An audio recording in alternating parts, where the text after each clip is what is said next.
তো শেখ নবাব বললেন আমি যেহেতু লাহোর গিয়ে অপারেশন করবো তার আগে আমি আমার পূর্ব মুসলিম খাজা আব্দুর রহমান চৌধুরীর কাছে একটু যাই, ওনার কাছ থেকে একটু দোয়া নিয়ে আসবো, অনুমতি নিয়ে আসবো। বলেন না সুবহানাল্লাহ।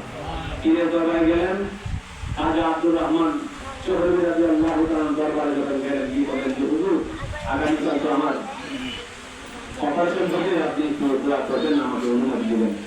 খাজা আব্দুর রহমান চৌধুরী রাদিয়াল্লাহু তাআলা বললেন ঠিক আছে, সেটা পরে দেখা যাবে, আজকে রাত্রে তুমি আমার এই জঙ্গল থানার আমার এই দরবারের মেহমান হবে। বলেন না সুবহানাল্লাহ।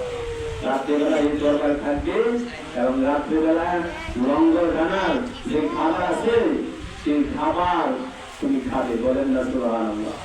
সেই খাজা আব্দুর রহমান দরবারে সবসময় খাবার ছিল, রান্না বান্না হইতো, বিভিন্ন পশু মুক্তি আসতো, মেহমান আসতো, সেখান থেকে খাওয়া দাওয়া করতো।